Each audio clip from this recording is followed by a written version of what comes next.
Et c'est donc la dernière conférence de la journée, de cette troisième journée. Donc c'est îles, récifs et motus de Polynésie française. Quel passé pour quel avenir?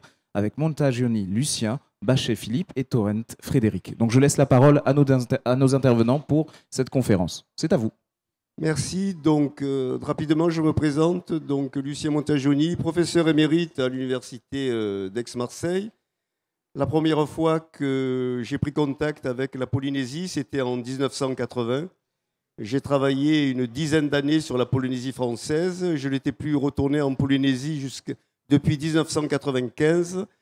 Mon retour s'est fait en 2021, excusez-moi.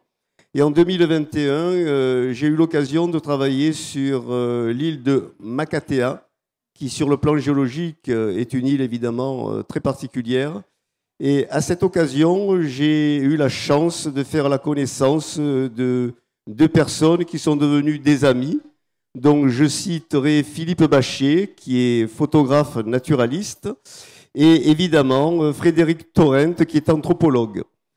Suite à cette rencontre, et après donc avoir fait la connaissance de Christian Robert, nous avions lancé un projet donc, de réaliser un ouvrage qui apparemment manquait en Polynésie, c'est-à-dire un ouvrage général qui présentait donc l'histoire de la formation des îles, l'histoire de la formation des récifs associés aux îles, bien sûr, et enfin l'histoire des motus, qui, comme vous le savez, sont des sites de vie, en particulier sur les atolls pour les populations polynésiennes. Donc, je vais commencer par présenter, à partir d'un diaporama, un certain nombre d'éléments concernant donc l'histoire géologique de la Polynésie, que peut-être certains d'entre vous connaissent, du moins partiellement.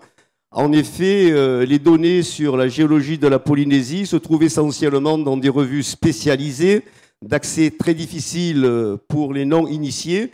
Et donc, dans cet ouvrage, nous avons essayé de faire une synthèse susceptible d'intéresser donc les amateurs de la géologie et même peut-être les professeurs donc, de collège et de lycée qui auront à leur disposition un document pour pouvoir donc présenter à leurs élèves les éléments sur la formation de leurs îles. Donc, effectivement, l'histoire de la formation des îles volcaniques et en particulier leur naissance, si vous voulez, se fait à partir donc de ce qu'on appelle des points chauds. Je vais vous présenter un schéma sur ces points chauds. Et puis, il y a une histoire compliquée, effectivement, à partir de leur formation sur le fond océanique. Voici un schéma qui montre donc les archipels polynésiens. Et qu'est-ce que l'on constate? Tout le monde est capable de le voir. Si vous prenez une carte de la Polynésie, vous constaterez que toutes ces îles sont alignées dans une direction dominante, plus ou moins nord-ouest, sud-est, quels que soient donc les archipels. Vous avez ici donc présenté les différents archipels avec deux immenses zones de fracture qui sont appelées la zone de fracture des Australes, située dans la partie méridionale donc, de la région, et évidemment la zone de fracture des Marquises, située dans la partie septentrionale. Mais au-delà de ces deux zones de fracture, vous voyez très bien que toutes ces îles sont alignées. Alors évidemment, vous vous doutez bien que ces alignements ne sont pas le fait du hasard.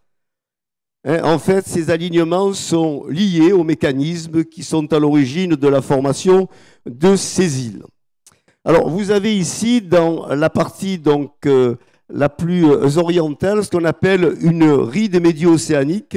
C'est une zone au niveau de l'océan où se séparent deux plaques lithosphériques voisines, en l'occurrence donc la plaque pacifique, qui est située à l'ouest, et à l'est, donc la plaque plutôt américaine.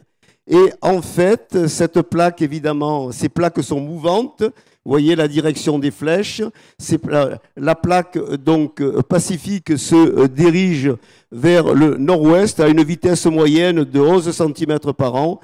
Et évidemment, vous avez sur cette plaque, vous allez avoir des phénomènes particuliers qu'on appelle les points chauds, c'est-à-dire des zones anomaliques au point de vue de la température qui prennent naissance à grande profondeur, à près de 3000 km de fond et qui apportent du magma donc vers la surface. Ce magma va venir heurter la base de la croûte océanique et c'est l'ascension de ce magma vers la surface qui va donner naissance à ces îles. Compte tenu que les plaques se déplacent, eh bien vous allez avoir une ponctuation donc périodique du fond océanique et ainsi un certain nombre d'îles qui vont prendre naissance au fur et à mesure du mouvement de la plaque. Les îles qui sont situées les plus au nord-ouest sont les plus anciennes, alors que les îles qui sont situées plus au sud-est sont les plus récentes. Donc c'est un mécanisme bien connu depuis les années 70. Alors, l'évolution des îles volcaniques. Alors ces volcans qui ont donné naissance donc aux îles polynésiennes, sont des volcans que l'on qualifie d'effusifs. Qu'est-ce que ça veut dire? Ça veut dire que les éruptions ne sont pas des éruptions donc dramatiques, ce sont des volcans qui donnent des laves fluides, il y a très peu d'explosions, ce sont des volcans donc peu dangereux. Ces volcans, lorsque leur activité a cessé, eh bien qu'est-ce qui se passe? La chambre magmatique sous-jacente se vide et ces volcans vont finir par s'effondrer simplement par leur propre poids. C'est ainsi que vous allez avoir des effondrements, et ces volcans, si vous voulez, vont finir par se transformer en une sorte de chaudron, plus ou moins circulaire, qu'on appelle d'un nom technique les calderas.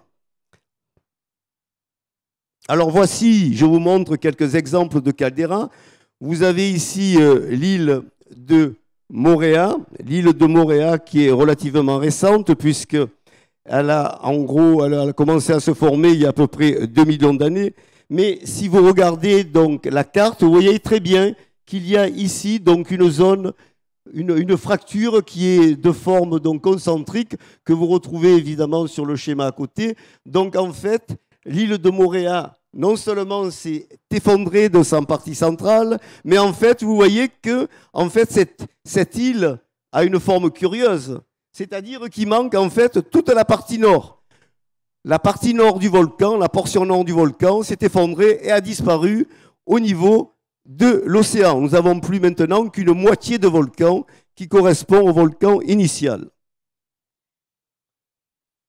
Alors voici donc les résidus donc de ce volcan initial avec les massifs, en particulier le mont donc Rotui que vous connaissez, qui est un morceau donc de la caldeira. C'est un témoin de la caldeira.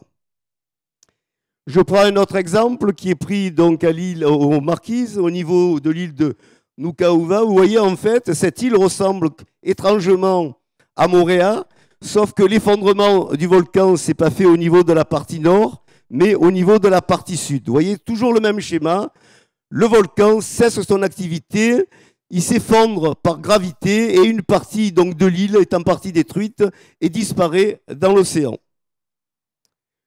Voici donc la caldeira donc, située dans le sud de Nukuhiva.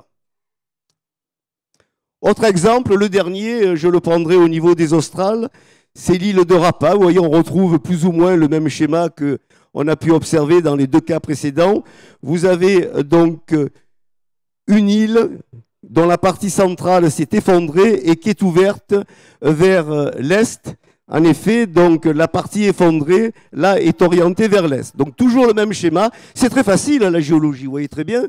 Hein, donc le volcanisme de type effusif s'explique très très simplement. Avec évidemment une vue sur la caldeira située donc à l'est de Rapa. Alors évidemment, lorsque l'activité volcanique a cessé, puisqu'on est situé en zone tropicale, eh bien, un phénomène, dit le phénomène récifal, s'est mis en place. Les récifs coralliens, qui sont évidemment des structures calcaires très complexes, si vous voulez, se sont formés donc à la périphérie de ces volcans après la cessation de leur activité. Alors vous savez très bien qu'en fonction du type d'île, on a plutôt des récifs rangeants comme à Tahiti.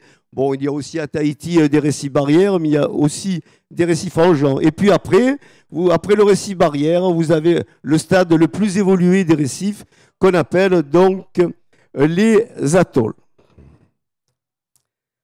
Alors voici le récif barrière de Tahiti. Le récif barrière de Tahiti a fait l'objet d'une campagne de forage dans les années 90. Et vous avez ici deux coupes géologiques qui vous montrent donc le récif au niveau donc de Papeete. Devant Papeete, vous voyez, vous avez un récif. Le récif barrière, le schéma du bas, il fait à peu près 100 mètres d'épaisseur. 100 mètres d'épaisseur et il a commencé à se mettre en place il y a environ 14 000 ans. 14 000 ans, c'est extrêmement récent. Et vous voyez qu'en 14 000 ans, en suivant la remontée du niveau de la mer, puisqu'il y a 14 000 ans, le niveau de l'eau était à peu près 100 mètres sous sa position actuelle, eh bien le récif a suivi la remontée du niveau de la mer et il a atteint cette épaisseur remarquable. 100 mètres pour un récif récent, c'est le cas extrême. Il n'y a pas au monde un récif plus épais que celui de Tahiti au niveau de Papeete. Vous avez une coupe un peu plus décalée, toujours à peu près de Papeete. Vous avez sur la carte l'implantation des forages ici.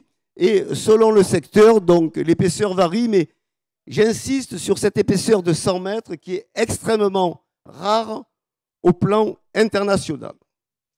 Alors, si l'on passe maintenant aux atolls. Alors, les atolls, c'est totalement différent. Les atolls ont une histoire beaucoup plus longue, évidemment, que les récifs barrières. Vous avez ici un schéma qui est la représentation de ce que l'on peut observer actuellement à l'aplomb de Tikehau, à l'aplomb de Trangiroa, à l'aplomb de Mataiva. C'est-à-dire que le volcan qui a donné naissance donc à ces îles est situé actuellement à des profondeurs extrêmes. Par exemple, les données qui ont été réalisées par les géophysiciens de Papeete ont montré que le volcan à l'aplomb de Rangiroa était à une profondeur d'environ 2000 mètres.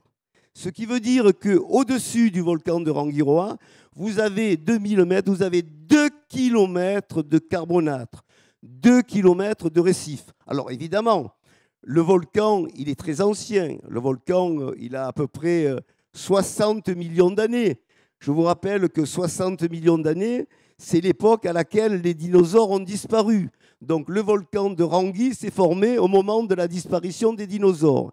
Et puis, évidemment, des récifs se sont installés et nous avons donc maintenant 2 kilomètres de récifs, avec évidemment tous les étages géologiques. Bon, je ne vais pas insister, Éocène, Oligocène, Miocène, etc. Vous avez donc tous ces étages. Voilà donc quand même ce cas particulier de ces récifs, de ces atolls qui sont extrêmement épais. Alors, l'histoire des volcans de type effusif, c'est à terme de disparaître sous les eaux. Exemple de Rangui, qui actuellement, le volcan se situe à 2000 mètres de fond. Mais nous avons, en Polynésie, des cas particuliers, c'est-à-dire qu'il existe des atolls soulevés, c'est-à-dire au lieu de s'enfoncer régulièrement, au cours de leur histoire géologique, ils ont été soulevés dans un contexte particulier. Alors, ces volcans soulevés, vous en trouvez aussi bien dans le nord-ouest des Tuamotu. Vous avez Makatea, c'est l'exemple évidemment par excellence de l'île volcanique soulevée et du récif soulevé. Vous avez Mataiva, Tikehau, Rangiroa, Kaukura, Niau et Ana. Dans le nord-ouest des Tuamotu, ces 7 îles sont soulevées. Mais vous en avez aussi dans les Australes. Vous avez 2 îles soulevées dans les Australes, l'île de Rurutu et, de façon un peu moins marquée, l'île de Rimatara. Alors, si nous allons dans les Rurutu, vous voyez, vous savez que pour ceux qui connaissent les Rurutu, vous avez un volcan qui est entouré de dépôts récifaux. Ici, une tête de crocodile caractéristique, avec, vous voyez, cette zone, cette encoche, là où on voit les dents de crocodile, eh bien, vous avez en fait une encoche. Cette encoche, c'est l'ancienne position d'un niveau marin qui était situé à plusieurs mètres par rapport à sa position actuelle. Ce niveau marin est connu, il est connu aussi à Makatea. Ce niveau marin correspond à un récif de 125 000 ans. Il y a 125 000 ans, en effet, le niveau de la mer était plusieurs mètres au-dessus du niveau actuel. Si vous regardez la carte de Rurutu, vous voyez qu'en fait, il y a un ensemble de roches volcaniques bordées de roches récifales. En fait, si vous regardez la coupe qui est située à la base, vous voyez qu'il y a eu un premier volcan, un premier système volcanique qui s'est mis en place il y a à peu près 12 millions d'années. Ensuite, se sont mis en place donc les récifs. Les récifs coralliens qui bordent Rurutu ont à peu près 10 millions d'années. Et puis au-dessus, il y a eu une reprise de l'activité volcanique avec des coulées qui se sont mis en place il y a environ 1 million d'années. Vous voyez, une reprise 10 millions d'années après la cessation de l'activité du premier volcan. Vous avez eu une reprise de l'activité volcanique. Donc, une partie des coulées est venue recouvrir le système récifal. Mais alors l'île, évidemment, que j'adore, c'est Makatea. C'est une île sur laquelle j'ai fait plusieurs missions. C'est une île remarquable, aussi bien au niveau, disons, géologique, que tout simplement au niveau esthétique. Elle est magnifique. Et je conseille à ceux qui ne la connaissent pas d'y aller faire un tour, même si les conditions d'accès, évidemment, sont difficiles. Alors, vous voyez ici donc la falaise de Makatea. Eh bien, Makatea, vous voyez, il y a de façon très nette 2 lignes d'encoche. Première ligne d'encoche qui est située à peu près à 6 à 8 mètres au-dessus du niveau marin actuel. Cette première ligne d'encoche correspond à un récif donc daté de 125 000 ans, comme celui dont je viens de parler à propos de Rurutu. Et au-dessus, vous avez une deuxième encoche qui est plus ancienne, qui correspond à un récif qui a 250 000 ans. Donc un récif à 125 000 ans et un récif à 250 000 ans. Voilà ces deux encoches. Alors je ne vais pas évidemment insister sur l'histoire de Makatea, qui est une histoire complexe. Pour ceux qui sont intéressés, eh bien, ils verront dans le livre donc toutes ces informations. Alors, la deuxième île soulevée dans le nord-ouest des Tuamotu, eh bien, c'est Mataiva. Alors, Mataiva, contrairement à Makatea, eh bien, il n'y a pas beaucoup de résidus de l'ancien récif. Il y a juste, sur la côte nord, vous voyez ce qu'on appelle donc le rocher de la tortue. Ce rocher de la tortue, c'est un petit caillou qui fait à peu près 2 mètres de haut. Eh bien, il a le même âge que la partie sommitale de Makatea et que du récif fossile de Rurutu. Alors, il y a eu des travaux de forage qui ont été réalisés sur Mataiva pour la recherche des phosphates. Vous savez que Mataiva renferme des phosphates, comme ceux de Makatea, mais heureusement, la population a décidé de ne pas les exploiter, parce qu'exploiter les phosphates à Mataiva, ça veut dire la fin de l'atoll.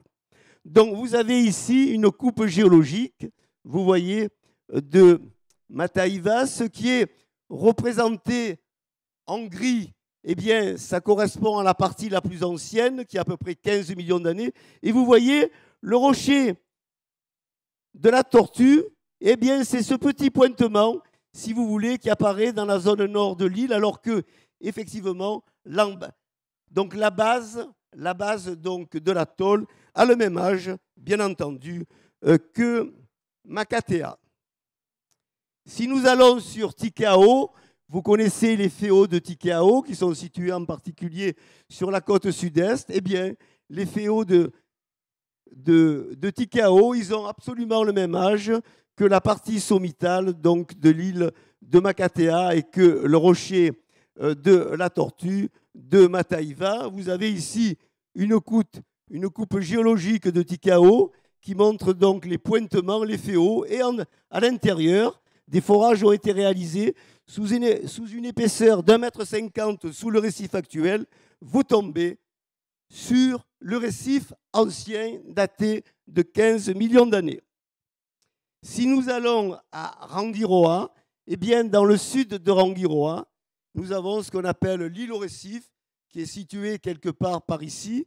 Eh bien, les féaux de l'île au récif sont l'équivalent de ceux de Tikao, du rocher de la tortue de Mataiva et de la partie sommitale donc, du récif de Makatea. Nous passons maintenant à Kaukura. Voici une vue de Kaukura. Et bien, tout autour donc, de la couronne de Kaukura, vous retrouvez ces féaux qui sont bien sûr du même âge que ceux que l'on trouve dans des autres atolls du nord-ouest des Tuamotu. Niaou, voici Nialou. Alors Niaou, si vous voulez, c'est un atoll qui est un peu plus récent, c'est-à-dire que les féaux que vous voyez au niveau de Niaou ont simplement 4 millions d'années. Vous voyez, ils sont beaucoup plus jeunes que ceux des atolls dont je viens de parler. Anaa, nous avons un modèle totalement équivalent à celui de Niaou. Donc, si vous voulez, pour faire simple, nous avons 5 atolls situés dans la partie la plus septentrionale des Tuamotu qui ont 15 millions d'années.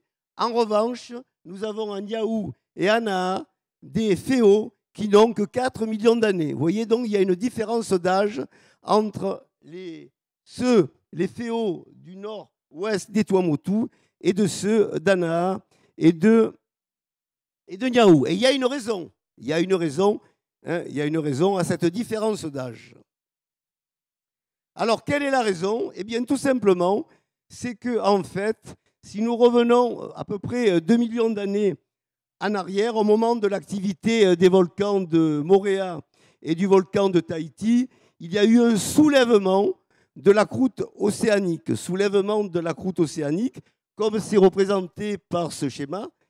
Cette croûte océanique, évidemment, se déplaçant en fonction donc, du déplacement de la plaque lithosphérique, eh bien, en fait, a fonctionné en gros comme un tapis roulant avec localement formation d'un dodan. Vous voyez hein, le déplacement donc, des atolls, lorsque l'atoll arrive dans la zone, disons, de bombement, de soulèvement, correspondant au point chaud de la société, eh bien, l'atoll a été soulevé et ensuite, il va passer cette zone bombée pour ensuite redescendre calmement. Donc. Alors, voici le schéma général qui vous présente l'histoire des atolls soulevés du nord-ouest des Tuamotu.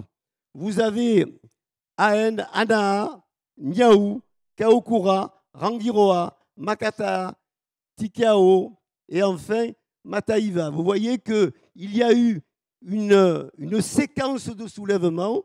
La séquence de soulèvement a commencé par les atolls qui sont situés le plus au nord-ouest, ce qui explique que les récifs soulevés sont beaucoup plus anciens, alors que Niaou et Anaa est arrivé beaucoup plus tard.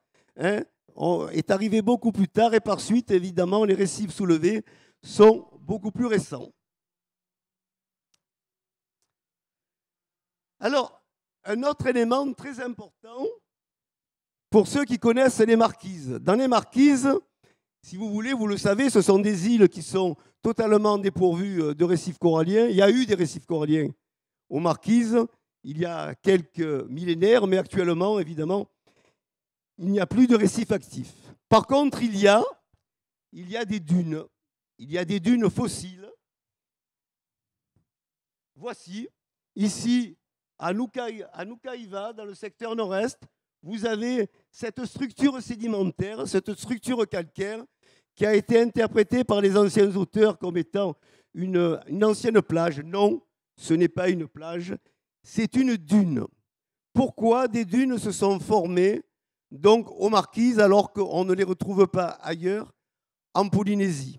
Eh bien, les Marquises, vous le savez, sont situées dans une zone climatique un peu plus subtropicale et tempérée que le reste de la Polynésie. Au cours des périodes glaciaires, les conditions climatiques étaient beaucoup plus froides et le climat beaucoup plus sec. le niveau de la mer pendant les périodes glaciaires était environ 100 mètres en dessous du niveau actuel. Et donc, que s'est-il passé? Eh bien, les sédiments marins, formés de débris essentiellement de coquilles, qui étaient sur les pentes sous-marines des îles Marquises, ont été repris par les vents très actifs. C'était des alizés, des paléoalizés très actifs. Et ces paléoalizés ont repris ce sédiment et l'a projeté évidemment sur les îles en question. Et ensuite, évidemment, ces dunes se sont fossilisées. Vous avez en fait aux Marquises 3 îles sur lesquelles on trouve ces dunes, ces paléodunes. C'est donc Eyao, dans la partie la plus au nord, Nuka Hiva et Huayca. Voilà.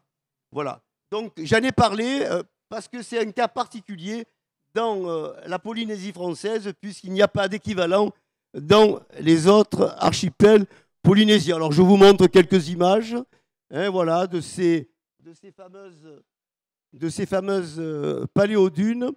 Et voici, si vous vous promenez, eh bien vous voyez, vous avez des structures entrecroisées qui sont typiques donc, des dunes. Alors nous passons maintenant brièvement à l'histoire des motus. En effet, donc il faut conclure cette intervention en parlant des motus. Les motus, vous savez tous que ce sont des îlots sableux qui occupent donc les couronnes récifales, en particulier au niveau des atolls. Voilà, voici donc un schéma qui vient de Fakarava, qui vous montre donc le motu. Ce motu repose sur une surface indurée qu'on appelle une plateforme conglomératique. Hein. Le matériel qui constitue la plateforme conglomératique est de même nature, évidemment, que les sédiments qui constituent le motu, c'est-à-dire c'est des débris coralliens qui ont été arrachés sur la pente du récif par les tempêtes et qui viennent évidemment se déposer sur la couronne récifale. Simplement, la base du motu est consolidée dans la zone intertidale, si vous voulez. Vous avez des mécanismes de cimentation qui font que la base du motu va se sédimenter, ce qui donne naissance donc à ces plateformes conglomératiques. Alors, quand ces plateformes se sont-elles formées? Eh bien, ces plateformes conglomératiques se sont formées il y a à peu près 3 à 4 000 ans. Et le motu lui-même, la partie, si vous voulez, végétalisée du motu, s'est formée entre 3 000 ans et 2 500 ans. Ce sont donc des formations extrêmement récentes, d'où extrêmement fragiles. Hein. Il est clair que ces motus, malgré la présence de végétation, sont susceptibles, évidemment, dans un contexte de réchauffement climatique, dans un contexte de changement climatique, évidemment, d'évoluer. Voici ici les fameuses prévisions du GIEC. Vous connaissez tous le GIEC, qui est l'organisme international qui suit l'évolution climatique dans les décennies à venir. Vous avez ici les prévisions concernant la remontée du niveau marin. Alors, depuis la fin du 19e siècle, donc sur une période d'un peu plus de 100 ans, le niveau de la mer est remonté que de 20 cm. Les projections qui sont faites pour la fin du siècle, vous voyez, vous donnent des projections de l'ordre de 80 cm à 1 mètre selon les scénarios. Vous avez des scénarios optimistes, vous voyez à peu près 40 cm d'élévation, et vous avez des scénarios pessimistes qui pensent que le niveau de la mer risque même de dépasser 1 mètre par rapport à sa position actuelle à la fin du siècle. Et que se passe-t-il? Eh bien, vous avez ici un exemple donc à Tetiaroa. Eh bien, vous voyez qu'il y a un recul. Évidemment, la remontée du niveau de la mer entraîne un recul des plages, ce qui à terme risque de poser problème pour le devenir des motus. Il y a aussi l'action des cyclones. Voici les simulations cycloniques pour la fin du siècle. Vous voyez que, paraît-il, il y aurait moins de cyclones. Voilà, d'après les interprétations, moins de cyclones. Hein. En revanche, Vous voyez, l'intensité, le zéro, c'est la situation actuelle. Donc, vous voyez, il y aura moins de cyclones dans le futur, même des cyclones de force 4 et 5, qui sont évidemment les cyclones les plus destructeurs. Par contre, l'intensité des cyclones va augmenter et le taux de pluviosité. Ce qui veut dire que dans les décennies à venir, vous allez avoir une remontée du niveau de la mer, vous allez avoir un accroissement de l'activité cyclonique et une forte pluviosité. D'où évidemment le problème concernant le devenir des motus. En plus, nous avons effectivement un autre problème, c'est le problème de l'acidification des océans. En effet, du fait de l'injection de gaz carbonique dans la mer, vous avez formation d'acide carbonique, ce qui est un acide. Par suite, évidemment, le milieu récifal a du mal à fonctionner et vous avez un problème de calcification des coraux qui va se poser à terme. Donc, le problème va être aggravé. Je vous remercie.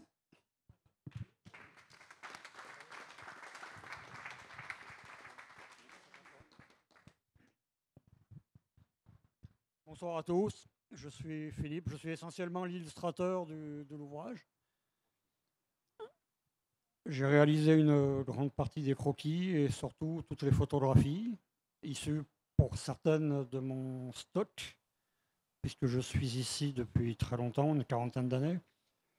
Et les autres photos, bien plus techniques, je suis allé les faire sur le terrain lors de missions bien spécialisées et dirigées par Lucien. Voilà. La parole est à notre ami Fred. Irana, merci à tous d'être là. Et merci à Lucien et Philippe, et puis donc à Christian Robert de m'avoir demandé de participer à cette aventure. C'est un magnifique ouvrage. Il est abondamment illustré. Vraiment, là, c'est à la totale. Du coup, bravo. Moi, j'ai participé juste à un petit chapitre qu'il a fallu... D'ailleurs, compresser, parce que je vais essayer de vous parler de ce monde minéral, déjà donc, de la géologie, donc cette formation des îles, mais d'abord cette vision des Polynésiens de la pierre, donc ce monde minéral qui est assez complexe. Pourquoi? Parce que dans la mythologie, on va parler beaucoup de mythologie, la pierre est vraiment l'élément immuable par rapport au reste qui est quelque chose qui va évoluer. Donc du coup, de cette pierre, qui est souvent une matrice, eh bien, va sortir beaucoup de choses, les îles, mais aussi les hommes. Donc, du coup, cette assimilation, si vous voulez, du monde minéral au devenir de l'humanité ou de la formation des îles. Alors, comme a montré Lucien tout à l'heure, comment on peut intervenir au niveau de la mythologie polynésienne ou de la pensée géologique, on va dire, polynésienne? Eh bien, il y a trois moyens d'aborder cette pensée. Déjà, la place de la pierre, qui est vraiment quelque chose de très important. Cette pierre que l'on appelle papa, hein, donc papa, qui est donc l'infrastructure de beaucoup de choses. Et dans les mythes, on s'aperçoit que bien souvent, notamment aux Marquises, les hommes vont naître de ces pierres-là. Donc, dans la mythologie, on va passer d'un monde minéral, animal, humain, tout à fait de façon très élastique. Et c'est ça le but de la mythologie. Hein, donc voilà. Bon.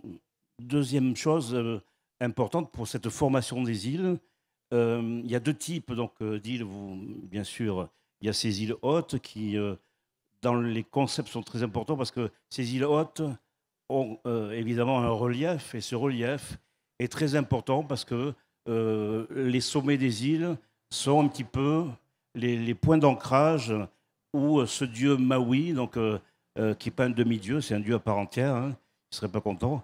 Ce dieu Maui donc, a pêché les îles, et ces îles donc, sont vues comme des poissons, enfin en tout cas comme des créatures marines. Et quand tout à l'heure Lucien parlait des îles qui vont bouger sur un tapis, bien sûr pas à la même vitesse que l'époque des hommes, bien sûr, mais là aussi ce concept il existe.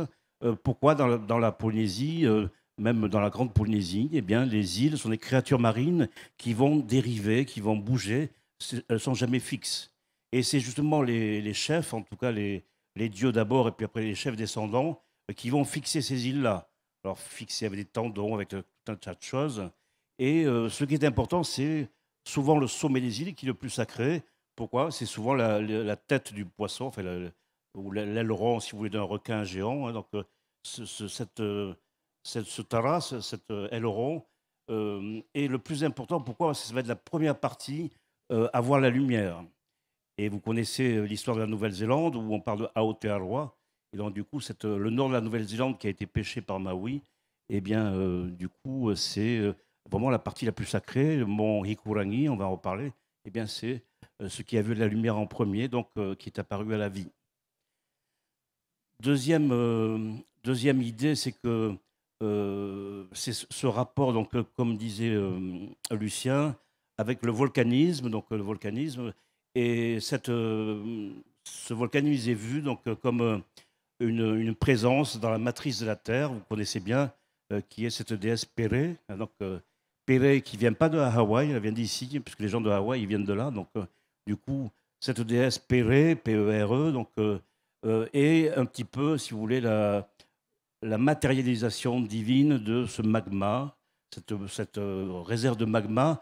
Et ce qui est absolument fabuleux, c'est que dans la mythologie, on comprend que le magma, pour les Polynésiens autrefois qui l'ont vu, notamment peut-être sur l'île de Maitea, s'ils sont arrivés à l'époque des dernières éruptions, mais ça peut se discuter. En tout cas, Talandier l'avait évoqué. Mais ce magma est vu un petit peu comme le sang menstruel de la Terre. Et donc, si vous voulez, il y a cette assimilation entre la matrice de la Terre, ce réservoir de magma, et la matrice de la femme, donc, qui est un petit peu, si vous voulez, le réservoir de sang menstruel qui va être comme le magma, une substance en devenir qui va aller du liquide au solide. Et du coup, c'est comme ça que fonctionne la mythologie. Et vous pouvez regarder n'importe quel mythe, vous avez ces idées-là pour le volcanisme. Péré a voyagé, donc elle est partie dans beaucoup d'îles, mais à l'origine, elle est à Papenoro, mais Papenoro, elle est d'abord à Maitea, parce que les gens ont vu les premières éruptions volcaniques forcément sur cette île-là. Et après, eh bien, Péré va voyager, donc ça c'est intéressant. La mythologie, c'est fait pour ça, c'est aussi expliquer l'inexplicable. Donc on comprend que Péré voyage d'abord à Fakarava, et c'est bizarre, c'est une île basse, un atoll. Donc qu'est-ce que va faire Péré? C'est simplement que les gens, quand ils vont migrer dans les îles, ils vont amener leur déesse et donc l'installer à Fakarava, où les gens de Fakarava vont raconter qu'autrefois, il y avait un volcan dans leur lagon. Mais ça, c'est le niveau mythologique qu'il faut comprendre, en sachant que ce n'est pas le volcan qui était là réellement, c'est les gens qui ont transporté leur déesse et leur milieu, donc de Maitea. Voilà. Et c'est exactement pareil pour la Papenoro, pour Bora Bora, etc. Les gens ont migré, donc du coup, ils ont amené leur dieu, leur déesse, et c'est pour ça qu'on trouve donc, dans la mythologie, dans les récits, tout un tas d'allusions donc, au volcanisme, donc, qui est cette déesse Péré, qui a toute une généalogie. On le voit bien à Hawaï maintenant, puisque les gens de Hawaï disent que Péré vient de la région de Tahiti. Voilà. Alors ça, c'est effectivement la deuxième vision, cette vision du volcanisme. Vous doutez bien qu'autrefois, les gens, ça c'est depuis le début de l'humanité, les gens qui sentaient la terre trembler, eh bien, c'était bien sûr parce qu'on avait commis une faute et les dieux étaient fâchés. Ça, c'est pas que les sociétés polynésiennes, c'est partout. Donc, comment dire, le volcanisme, enfin, en tout cas, les séismes étaient aussi vus comme des colères des dieux parce qu'on avait transgressé quelques tabous. Voilà. Et enfin, donc, pour les atolls, c'est pas souvent un dieu qui va pêcher ces créatures marines qui donc dérivent au gré des changements politiques, mais notamment sur l'atoll de Hana, où on a pas mal travaillé sur la mythologie, eh bien, on comprend que cette île a été remontée d'un papa, donc d'un socle qui est au fond des océans, et qui va être remonté, c'est une très très belle image, par le couple de tortues primordiales, la tortue femelle qui est Matariki, ou Matari'i ici, et la tortue mâle qui est Takero, donc ce couple de tortues originelles, qui est donc on va dire la matérialisation du dieu Tangaroa, le dieu des profondeurs. Eh bien, ces tortues vont remonter depuis le papa vers la surface, cette île de Hana. Alors, il y a plusieurs mythes, évidemment, hein, il n'y a pas que celui-ci. Et notamment, tout à l'heure aussi, Lucien parlait beaucoup de strates, de stratification. C'est la géologie, hein, c'est comme ça. Eh bien, dans la pensée polynésienne aussi, autant les cieux que le monde souterrain, il est vu sous forme d'empilement de strates. Et à Anna, par exemple, pour que l'atoll arrive à la surface, eh bien, ça va être un amoncellement d'abord de sable. Enfin, le papa va se soulever. Il y aura un amoncellement de sable, et puis après, d'autres matériaux plus épais. Et puis tout d'un coup, l'atoll va arriver à la surface. Donc voilà un petit peu donc, comment la mythologie va présenter la formation des îles, soit pêchée donc, par une divinité, notamment on connaît bien Maui, et puis donc du coup d'autres concepts comme celui des atolls, où les îles suivent un processus de montée verticale qu'on appelle Tupura'a ou Tupuranga. Ce processus de montée verticale, il va du fond, qui est le monde des origines, le fond du tourbillon. Il va remonter dans l'espace-temps qui est le tourbillon originel et il va arriver donc à la surface, à la lumière et à la vie. Et ce qui est incroyable dans les mythes, quand on va au fond des choses, eh bien, c'est qu'une île, si elle est désertée par ses hommes, eh bien, elle va couler. Et je pense que tu vas parler après juste de la fin là, de Mou. Mais en tout cas, ces îles coulent parce que nous n'avons plus d'hommes. Donc il y a tout un tas d'îles qui ont été désertées.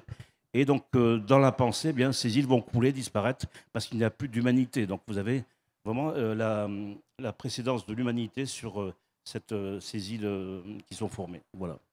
Du coup, bon, on pourrait en parler jusqu'à demain de la mythologie, mais juste pour rappeler quand même que la mythologie, ce n'est pas des légendes polynésiennes, puisqu'aujourd'hui, on est un peu embêtés, nous, anthropologues, parce que la mythologie, c'est depuis le début de l'humanité, c'est vraiment des textes qui sont sacrés, qui sont transmis depuis le début de la préhistoire, depuis le début de l'humanité, et qui ont un peu la même structure partout. Les gens voient les mêmes choses, les trois niveaux, céleste, terrestre et souterrain ou marin. Et du coup, cette mythologie, il faut la respecter, c'est des textes sacrés. C'est pour ça qu'aujourd'hui, on s'efforce un petit peu on prépare beaucoup de projets, notamment pour la jeunesse, sur cette mythologie où il y a tout dedans. C'est un livre d'histoire et du coup, un livre pour aussi traduire la vision qu'on a depuis le début. Voilà. Je crois que j'ai terminé. En tout cas, on a fait un petit survol de vraiment ce que peut apporter vraiment la mythologie polynésienne dans cette formation des îles-là et donc avec ce monde minéral. Merci. Merci. Du coup, est-ce que le public a des questions? Est-ce que quelqu'un a quelques interrogations? Il nous reste un peu de temps.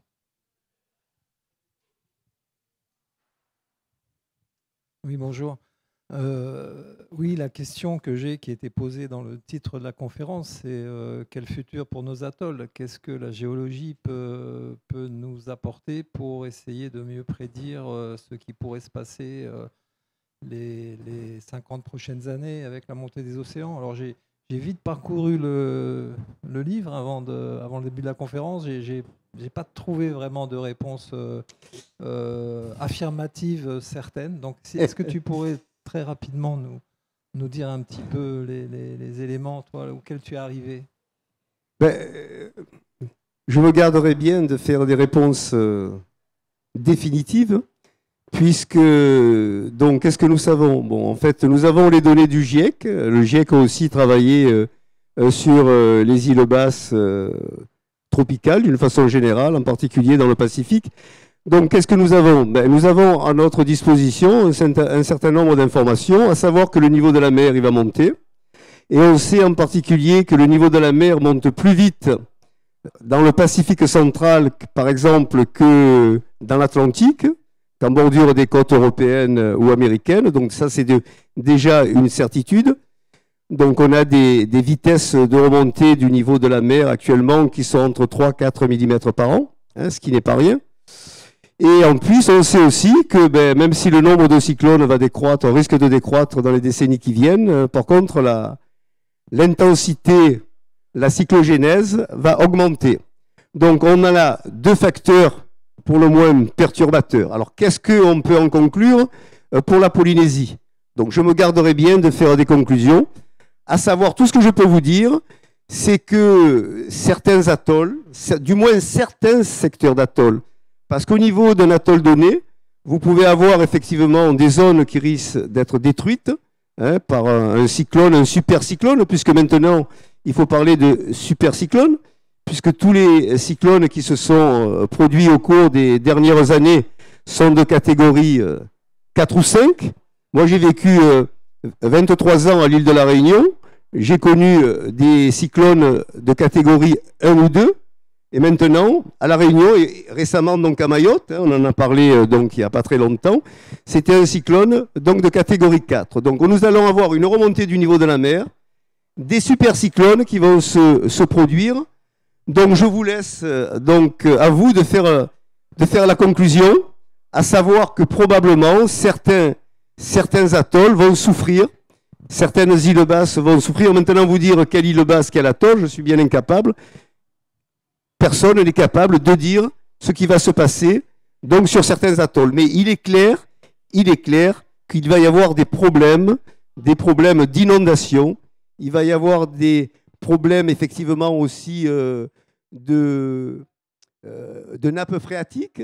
Donc l'eau de mer va pénétrer. Donc vous allez avoir les eaux de la nappe phréatique, de l'eau douce. Vous allez passer de l'eau douce à de l'eau saumâtre, etc. Donc il va y avoir des problèmes. Mais où? Je n'en sais rien. Personne n'en sait rien. Je ne peux pas vous donner plus d'informations, sauf que vous mettre en garde. Il va certainement se passer dans les 20, 30, 40 années qui viennent, donc des problèmes au niveau des îles basses, des Motu. Est-ce qu'il y a quelqu'un d'autre qui voudrait faire une petite remarque, une intervention? Non, c'est bon. Bah, écoute, je pense qu'on peut finir là-dessus. Vous avez quelque chose à ajouter avant la clôture? Non, je pense que j'ai à peu près tout dit dans le laps de temps qui m'était imparti. Voilà. Merci. On applaudit bien fort, s'il vous plaît. Merci à tous les trois. Île, Récif et Motu, c'était donc la dernière conférence de la journée. Et on part sur la suite de la programmation avec le karaoké géant de Nono qui est déjà là. Et vous aurez du coup Pinainei à 18h et 20h.